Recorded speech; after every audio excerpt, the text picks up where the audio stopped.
सभी उपस्थित बहनों और भाइयों,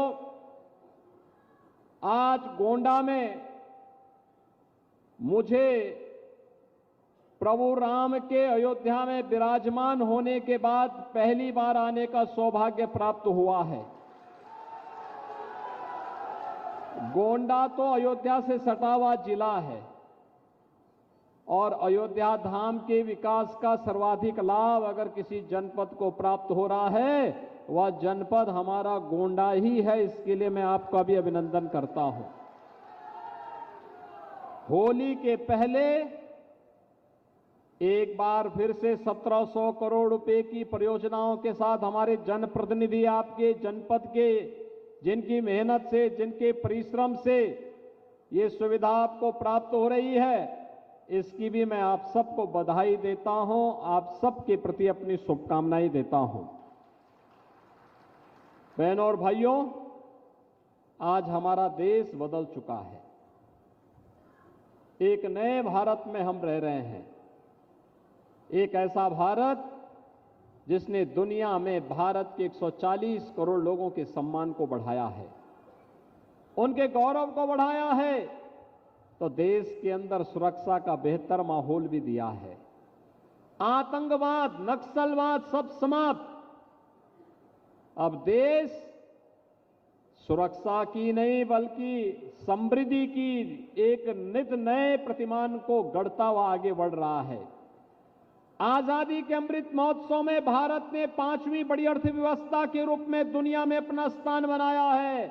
और आज मैं आह्वान करने के लिए आया हूं कि मोदी जी को तीसरा कार्यकाल दीजिए।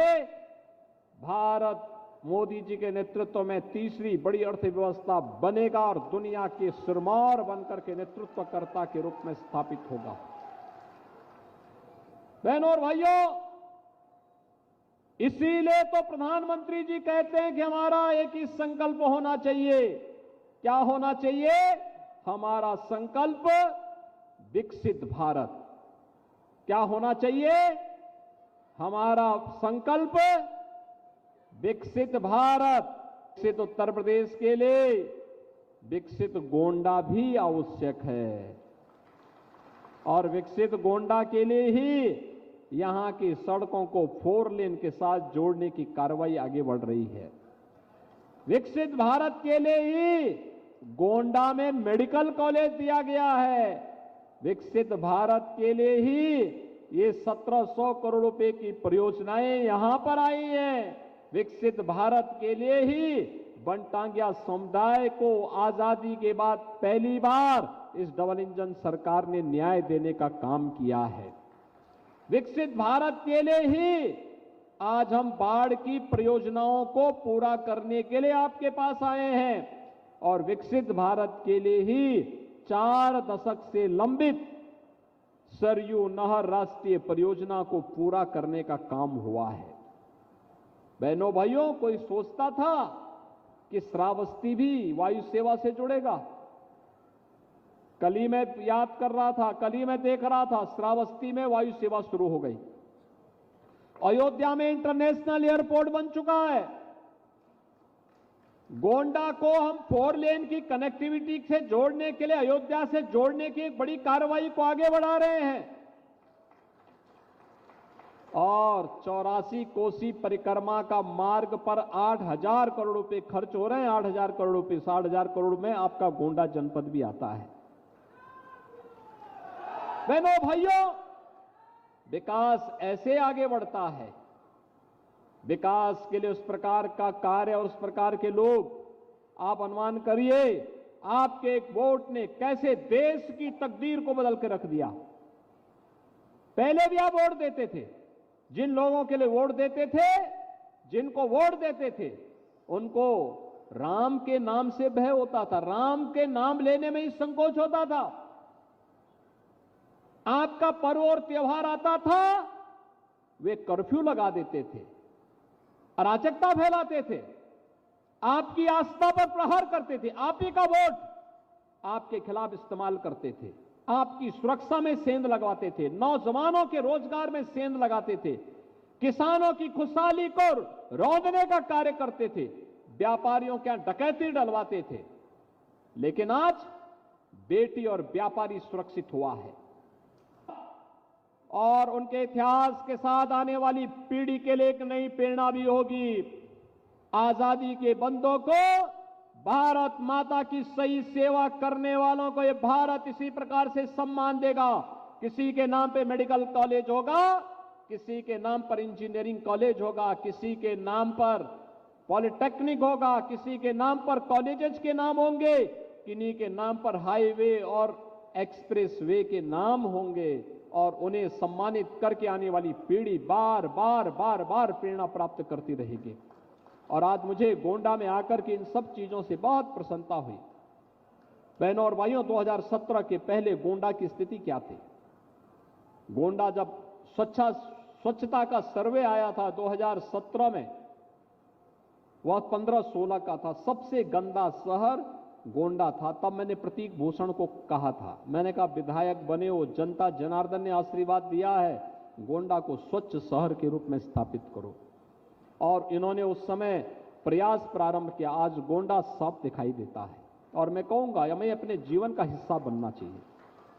मैं यहाँ के जनप्रतिनिधियों का अभिनंदन करूंगा, जब भी आते हैं गोंडा के विकास के बारे में बात करने के लिए आते हैं। मैं बल्कि कभी कभी झिड़कता हूं, यार कि तुम हमेशा विकास के बारे में बात करते हो। कहते हैं साहब जनता ने इसी के लिए चुना, इसीलिए आए हैं। और मुझ पे तो ये लोग ऐसे मानते हैं जैसे घर का व्यक्ति हो तो झगड़ा भी करते हैं। कहते हैं नहीं, हमें तो चाहिए ये कार्य, जितना विकास। और मैं फिर आज आपको कहने के लिए आया हूं, गोंडा में और देवीपाटन कमिश्नरी में विकास के कार्यों की कमी नहीं होने दी जाएगी। विकास के लिए पैसे की भी कमी नहीं होने दी जाएगी।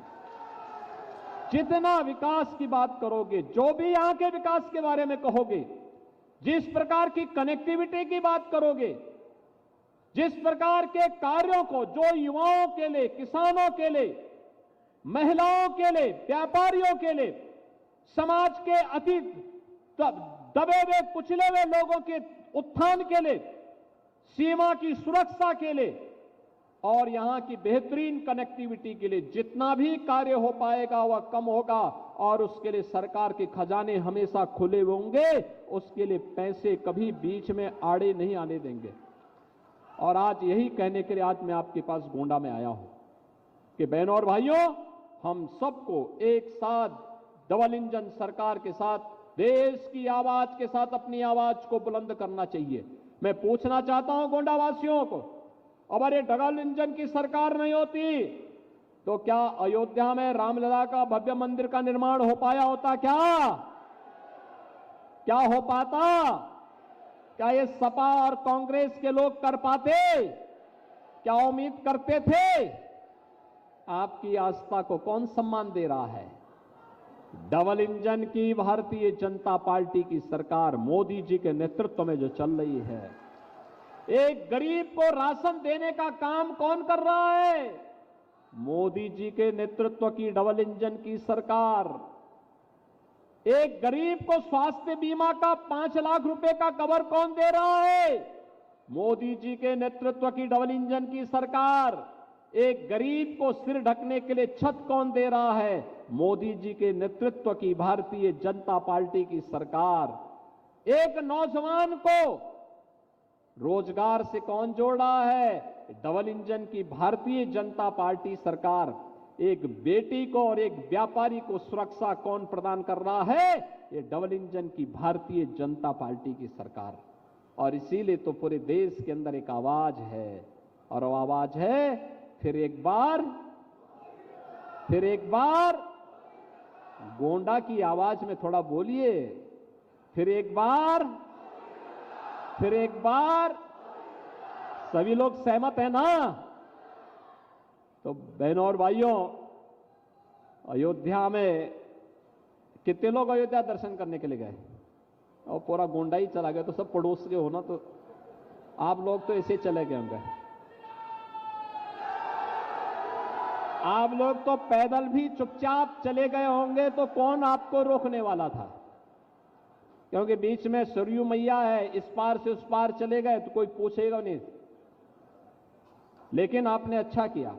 और मैं एक बात बताऊं, अयोध्या में रामलला के विराजमान होने का सर्वाधिक लाभ गोंडा को मिल रहा है।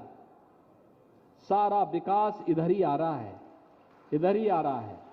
हमें उसके लिए तैयार होना पड़ेगा। बहनों और भाइयों, जब अच्छे लोग चुने जाते हैं, अच्छी सरकारें आती हैं, गरीब का कल्याण भी होता है, बिना भेदभाव की सुरक्षा भी मिलती है, विकास भी होता है, तो आस्था को ऐसे ही सम्मान मिलता है। कोई सोचता था अयोध्या में रामलला का मंदिर बन जाएगा? सपना था लोगों के लिए। राम के नाम पे डंडे बरसते थे, गोलियां चलती थी।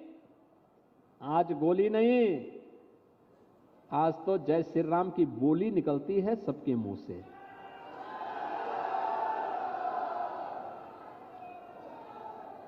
आज उत्तर प्रदेश में राम भक्तों पर गोली नहीं बल्कि पुष्प वर्षा हो रही है, पुष्प वर्षा।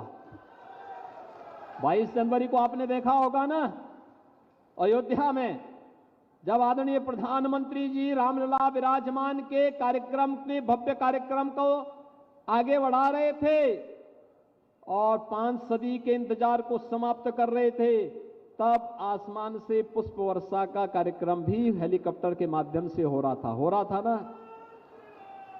आज तो अयोध्या की पहचान दीपोत्सव और रामोत्सव से हो गई है। आज भव्य और दिव्य और नव्य अयोध्या के दर्शन हमें देखने को मिल रहे हैं। हमारी पीढ़ी धन्य हो गई है। जो 500 वर्षों से हमारे पूर्वजों का एक संकल्प था, वह संकल्प पूरा हुआ है। अयोध्या में प्रभु राम फिर से विराजमान हुए हैं। इससे बड़ी बात हम सब भारतवासियों के लिए, उत्तर प्रदेश वासियों और गोंडा वासियों के लिए दूसरी नहीं हो सकती है। इन सब के लिए भी मैं आपका अभिनंदन करता हूं। इन 1700 करोड़ रुपए की परियोजनाओं के लिए आपको बधाई देता हूं। इनमें सड़क की योजनाएं भी है, बाढ़ बचाव की भी है, स्वास्थ्य की भी है, पशु चिकित्सा से भी जुड़ी हुई है। यहां पर अन्य तमाम विकास से जुड़ी हुई योजनाएं भी हैं, हर घर नल से जुड़ी हुई योजना भी है। इन सब की मैं आपको बधाई देता हूं और विश्वास व्यक्त करता हूं कि देश की आवाज के साथ गोंडा की आवाज भी फिर एक बार मोदी सरकार के संकल्प के साथ आगे बढ़ेगी। इस विश्वास के साथ आप सबके प्रति मैं होली की मंगलमय शुभकामनाएं आपको देते हुए अपनी वाणी को देता हूं विराम। जय जय श्री राम।